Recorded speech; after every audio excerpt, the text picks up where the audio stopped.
although sometimes it doesn't feel like it. Hi, Tim. um, hmm.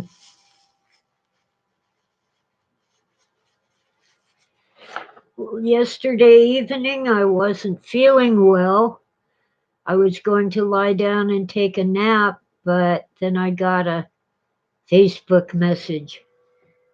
It said, "Can you go on the show at 8 o'clock? Here's the call in number." And I, I thought I remembered, but I wasn't sure. So I asked Ron Patton, which show? And to my delight, it was what I thought, Ground Zero with Clyde Lewis. Now, I'm sorry that I don't have a link. I'm not good at that sort of thing. And I'm not sure, but you might have to pay to listen to an archived show. But I'm a fan of Clyde Lewis, even though I don't listen regularly.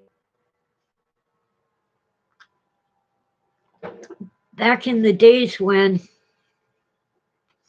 Unknown Country had a free chat room, we used to discuss Clyde's show in Whitley Strieber's Unknown Country chat room while we were listening to Clyde Lewis on Ground Zero. Oh, Henning Binderup is Doggerland. Hello there. Uh, I gotta type and I can't type and talk at the same time unless I'm typing the words that I'm saying. And Juan Rodriguez from Argentina. Awesome.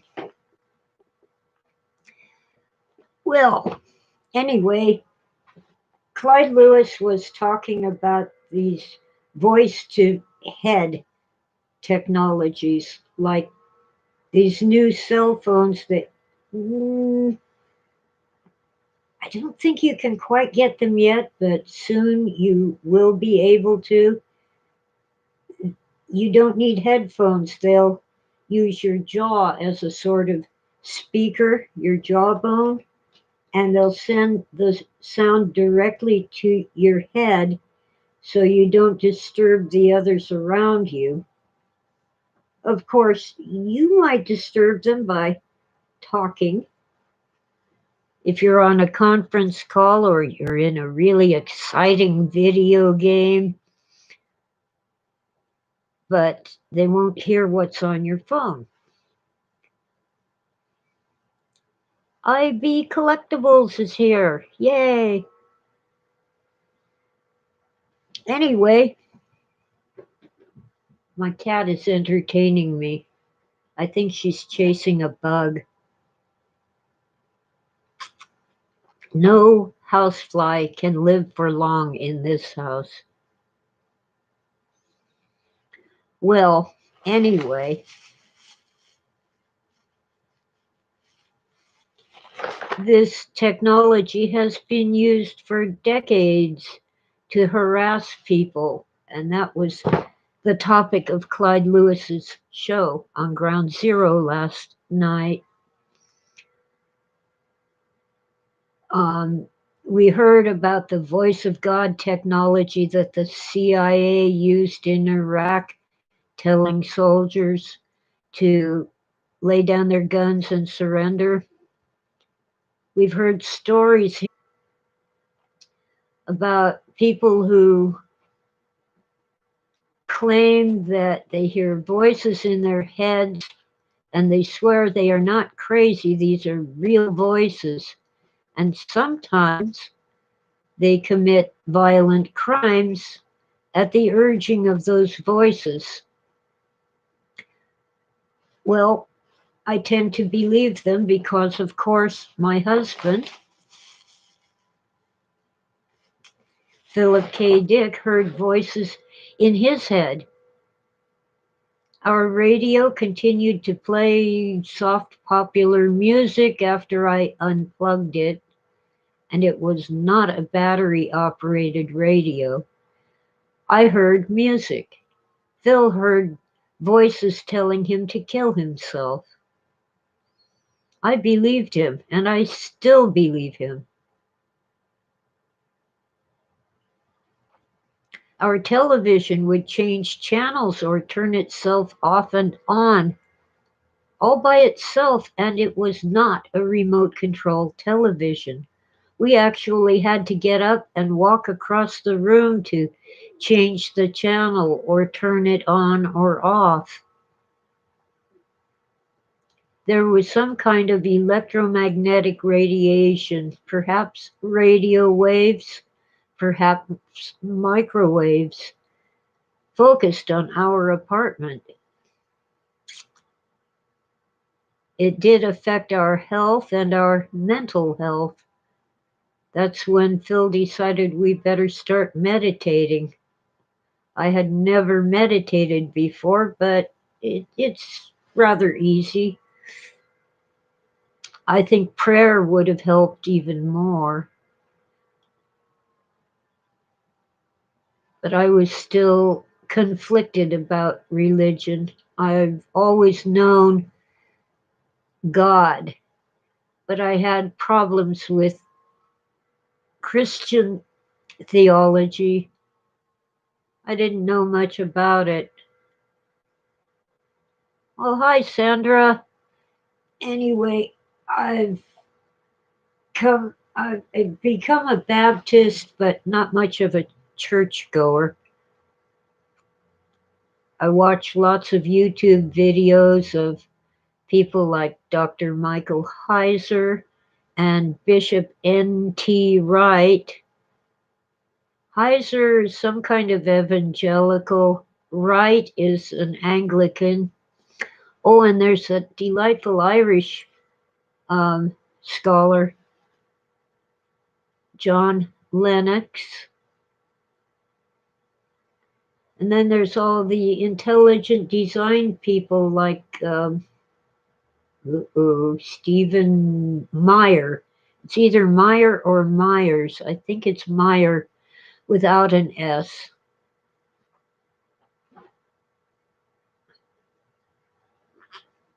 And yes, I listen to the atheists who insist that the whole universe and everything in it, including life, just happened by accident, by chance. The odds are if you do enough stuff for long enough, something will happen. Well, I don't think so. Evolution happens in the sense that Darwin's finches develop different sizes and shapes in their beaks because of the food source they depend upon.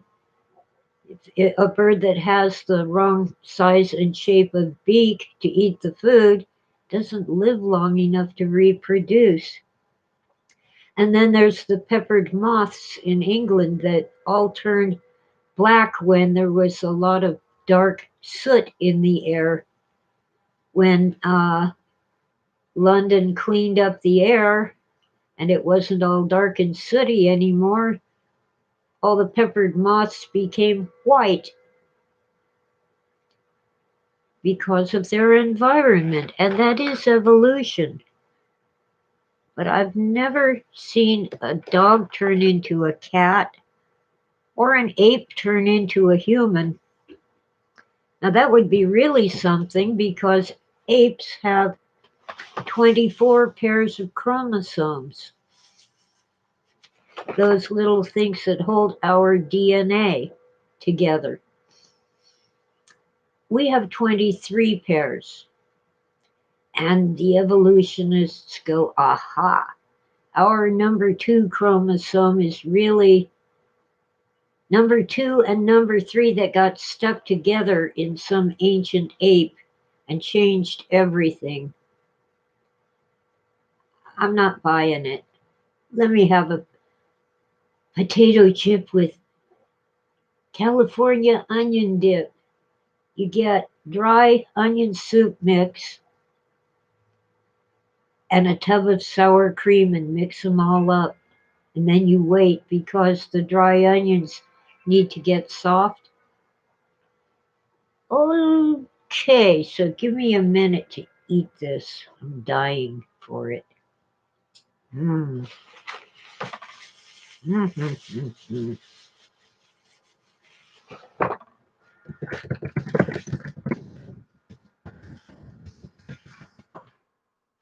I'll hide my face and talk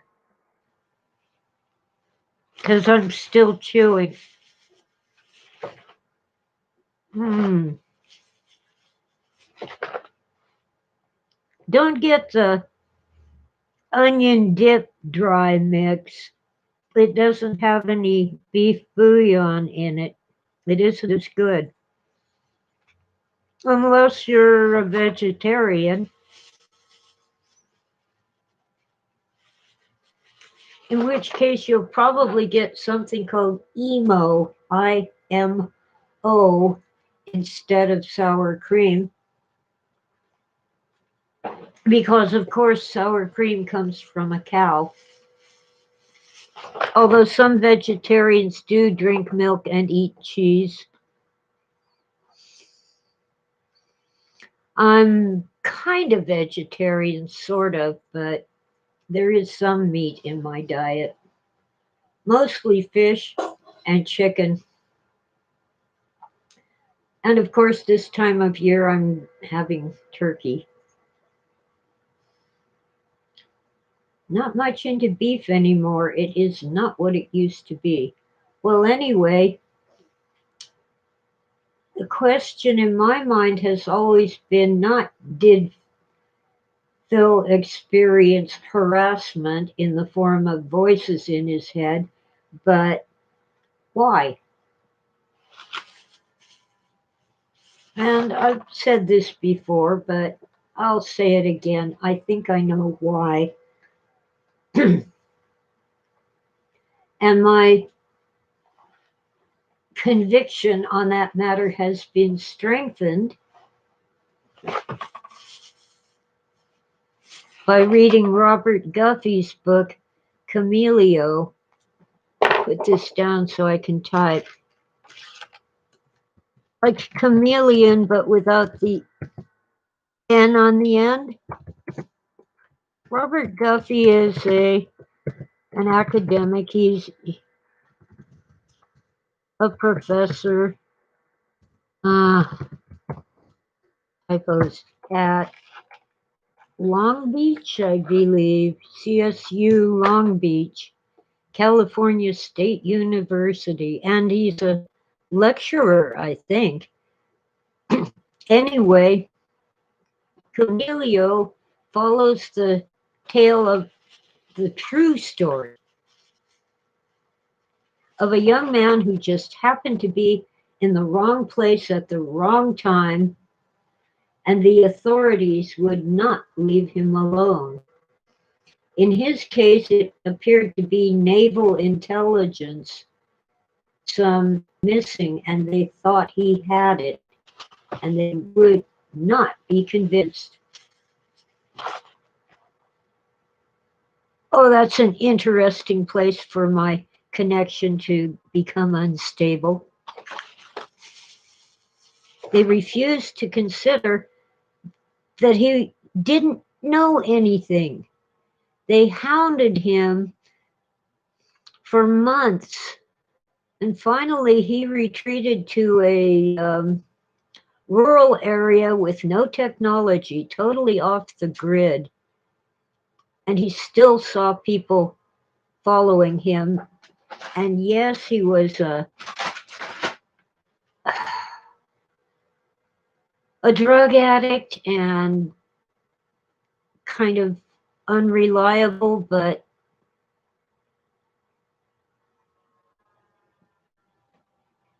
much of his story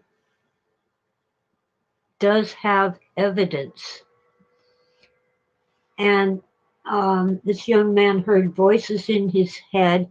He saw things that were not there, probably holographic projections of landscapes. Suddenly, the interior of his apartment seemed twice as big as it ought to be, and he experienced invisible people, dwarfs, short people, dwarfs or midgets, that he could catch a glimpse of when he was in the bathroom and he opened the cabinet so that the mirror reflected them at a certain angle. Things were moved around, things went missing, things that were not his showed up. He was going nuts. If he wasn't crazy already, this was driving him crazy. Well, things of that nature did happen to us. However, in Phil's case, it seemed to stop, and he credited it to divine intervention. After being harassed and seeing invisible people in our apartment, people who were shocked, really surprised that he could see them.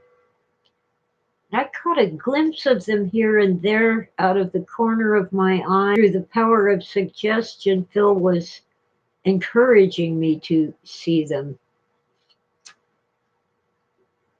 But it was weird that a couple decades later, this book, Cameleo, comes out, and this poor innocent young man experiences the same thing. President Nixon was impeached and resigned. I think it was Nixon's Drug Enforcement Agency, and they thought that Phil might have had something to do with Dr. Timothy Leary's escape from prison. That was late 1970, I think September or October, shortly after that. But the voices in his head didn't begin until around June of around February or March of 1973.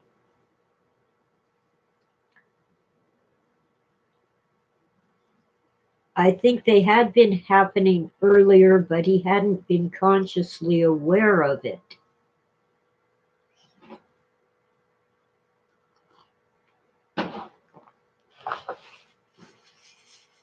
Voices in his head telling him to kill himself. No wonder he was depressed.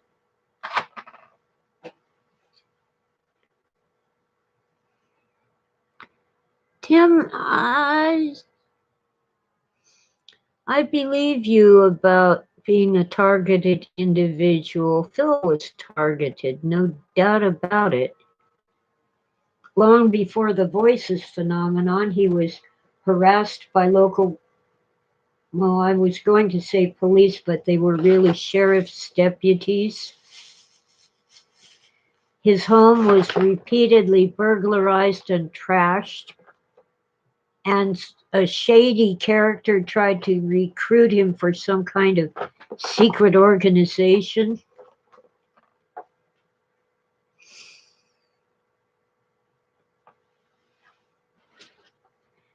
And when Phil was in Canada, he attempted suicide, but he didn't remember doing it. He had gone to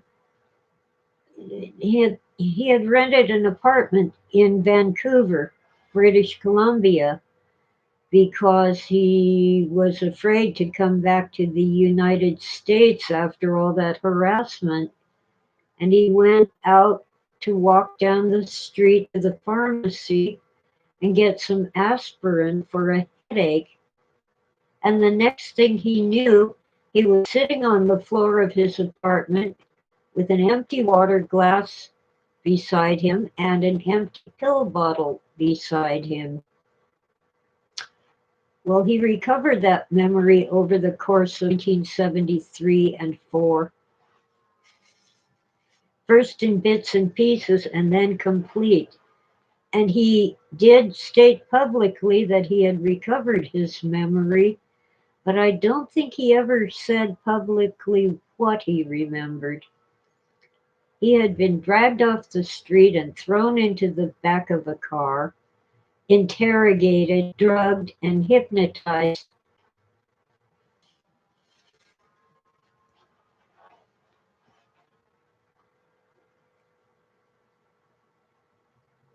Well, as soon as he was able, he came back to the United States, but not to the Bay Area where he grew up, not Berkeley or Oakland or San Rafael, but way down to Fullerton in Orange County,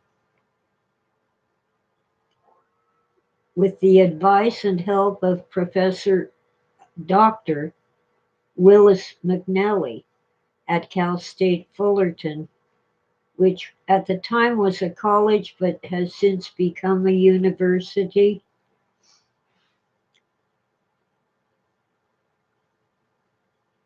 And he still was paranoid, but rightly so. Someone was out to get him.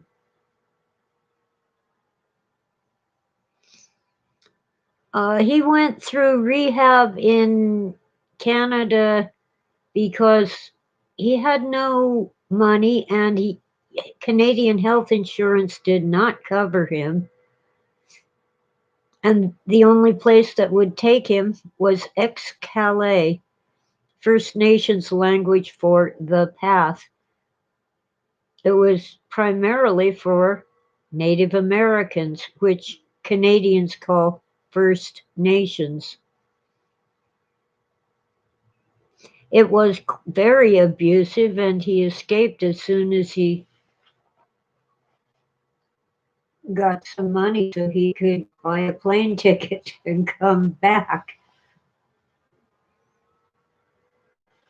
Yes, Oswald. Hi, Oswald. Yes, his life was a novel, but parts of it can be found in Valis, Radio Free Albemuth, Divine Invasion, and The Transmigration of Timothy Archer. Bits and pieces of his life can be found in most of his books and stories. He saw himself as a sort of Walter Mitty type, always fantasizing great acts of courage, but being too meek to carry it out in real life.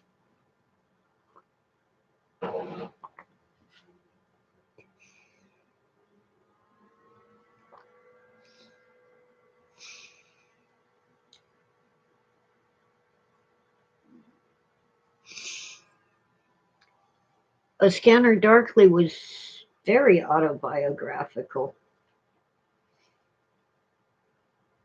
That was the situation in 1971 in San Rafael when he was being harassed. They thought he was some kind of drug dealer because, you see, they couldn't figure out how he got money. He never went to work. He actually was afraid to leave the house for a long period of his adulthood. He had too many phobias. They didn't understand that he wrote books and stories, and that's how he made a living. So the local authorities thought he was some kind of drug dealer, especially with teenagers hanging around his house. But they were mostly friends of Phil's brother-in-law, Michael, Nancy's younger brother. And you know, if someone passed a joint around, Phil would take a hit off it. He didn't go out of his way to find marijuana, but wasn't against it. But when I met him, he would not even take an aspirin for a headache, and it took some doing to convince him to take his blood pressure medication. And then, when a cute young blonde showed up at the door selling Shaklee products, he bought all kinds of vitamins. He'd been reading about mega doses of vitamins, in particular the vitamin C claims of Dr. Linus Pauling. So Phil went on a regimen of vitamins, and it actually made him think more clearly.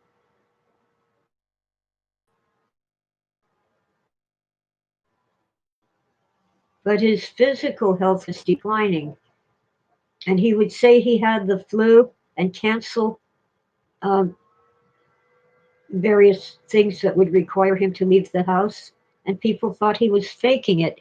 But he really was physically ill. It just wasn't the flu. You couldn't possibly have the flu twice a month. And in the summer, I think Amway did exist back then. I remember Amway products in the 1960s.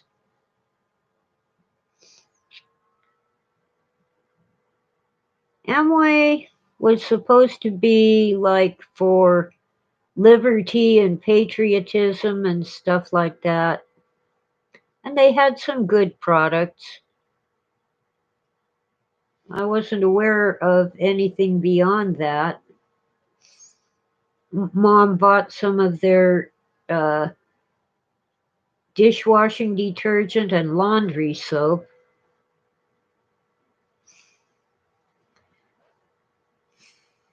Anyway, Amway is short for the American way. I have little use for the extreme right wing and even less use for the extreme left wing, especially with all the riots and looting we've seen recently. Dutch Calvinists, oh boy, they're worse than Lutherans, and Lutherans are pretty bad, even though you won't really find it in their doctrine. Lutherans and Calvinists tend to think that you can earn salvation through good works. That's, yep, left wing, right wing, same bird. Actually, if you go far enough to either extreme, they kind of come around in a circle and meet. They might use different terminology, but they're really for the same thing. And it's basically let's tear it down and build something new. Well, I already did that some, let's see, 200, almost 250 years ago.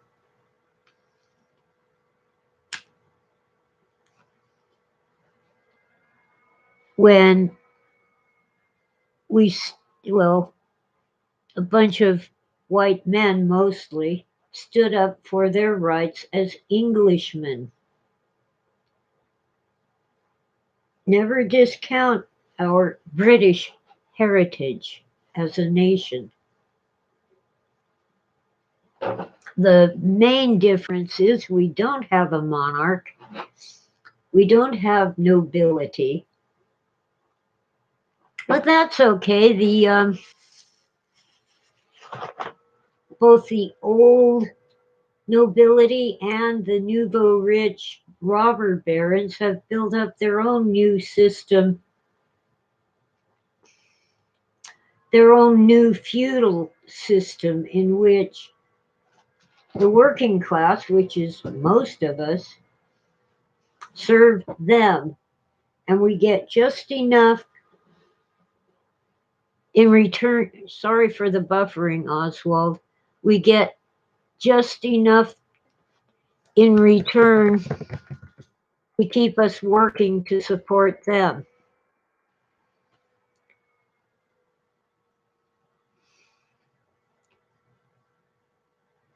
And Most of these corporations are what they call multinational. They're owned by foreigners.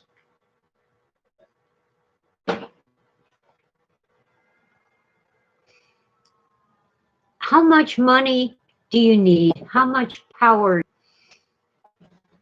Make sure that you extract every last ounce of wealth from the people who create it by working for it. The small businesses are being shut down. Most of the corporations are doing just fine. Not Disneyland, but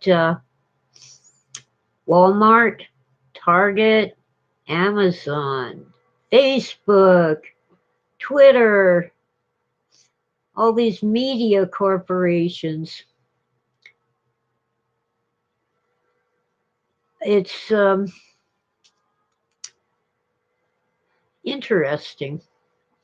We just haven't been very good slaves, I guess, so we must be punished. And we don't stand up to them. Why?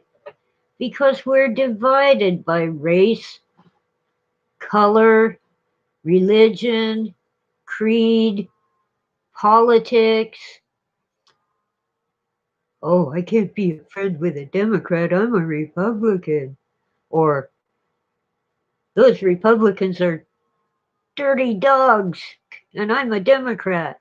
Well, me, personally, I'm no party preference. Well, Juan, maybe we belong to the universe. I like to think that I belong to God, to the Lord. This idea of monotheism, because, wait a minute, God sends his son, Jesus Christ, and then when Jesus leaves, he sends the Holy Spirit, but they're all God, all three of them. Well, the Jews and early Christians, and sometimes, oh, come on, you evil, evil YouTube. The entire internet. Maybe I should start going live on Facebook.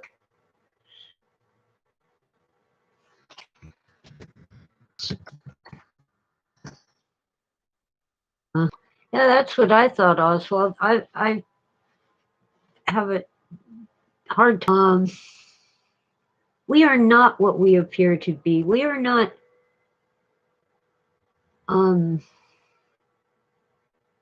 just brains and bodies. We inhabit bodies. We use brains, but we're something more than that.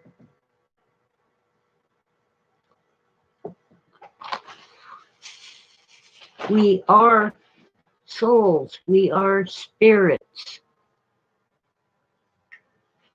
And I am not saying that we'll go to heaven and live as spirits in the heavenly realm. No. We are promised a new heaven and a new earth. A resurrection into a world where evil is gone and we don't get sick and die. A veritable Garden of Eden on the whole earth. And heaven comes down to earth in the form of the new Trinity in the bosom of Abraham or in the arms of the Lord. That might be a sort of stopping off place while we wait.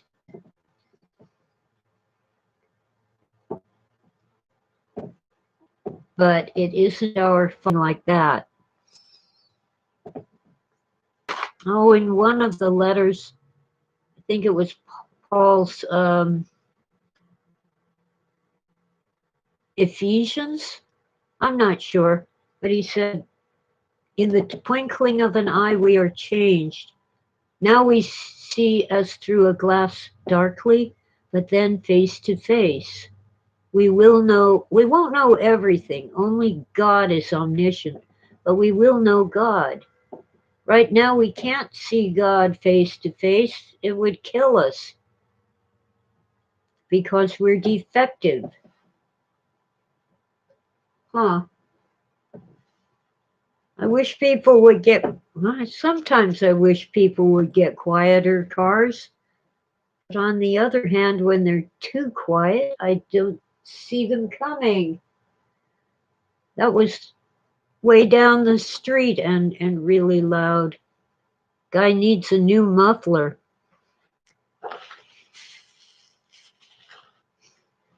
Anyway, that is where Phil got the title for his novel, A Scanner Darkly. Oh, a glass, by the way, is a mirror. We see everything reflected. We don't see the real objects. It's almost Platonic, like Plato's cave. In a very real sense, we are not seeing the true reality. And the more physicists try to explore the subatomic world, the worse it gets. My cigarette went out. Where's my lighter? Ah, well, no wonder I couldn't find it. Doesn't belong there. And I can't blame anybody because I put it there myself. Anyway, God, but I cannot say that God is everything. He is everywhere, but He created the heavens and the earth, so they are not parts of Himself, they're separate. That's where I differ from the Gnostics who say that the one true God was this thing, kind of like the Force in Star Wars, that made lesser gods from pieces of himself.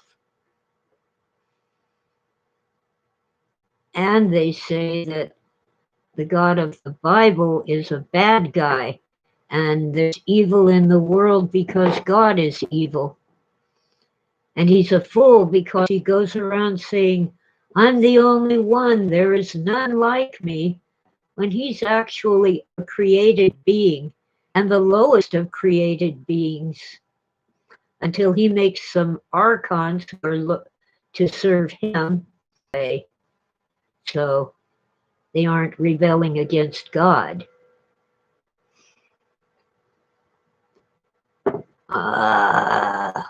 Buffer. YouTube picks the most inconvenient moments to stall. So anyway, this world is not quite what it seems to be. Physicists can't find a true fundamental particle. Even quarks are made of something else, something smaller. And yes, they have tracked quarks in cloud chambers where they shoot at subatomic particles down a long tunnel. But guess what? They've been noticing since the 70s and perhaps earlier. Oh, come on, earlier, that when they decide to look for a particle, it matters. No such thing as objective science because scientists are involved. Even the most carefully designed experiment and quit buffering. Come on. People. Let me see. Let's try this.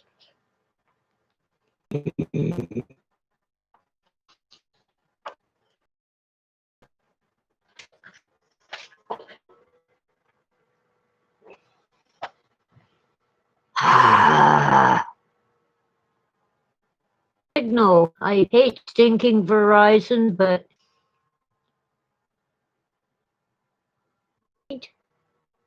How can a string be a point?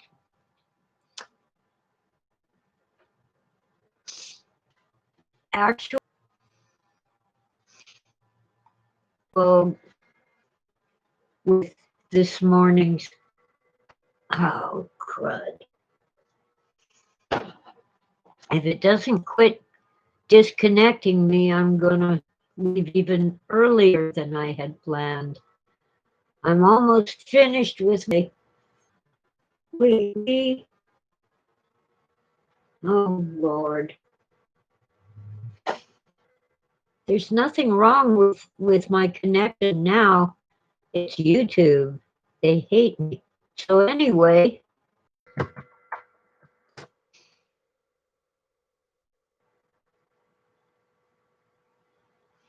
if my connection is unstable and they're reconnecting, why am I able to chat? Makes no sense. Yeah, it's magic. Magic. If you this, what is matter? He probably can't answer you. Now, he might be able to say, well, it's a condensation of energy, which is on one level correct. But then you ask him, what is energy? Nobody knows. They might say it's reasoning. I'm evil. Matter, or more technically, mass and energy thing is.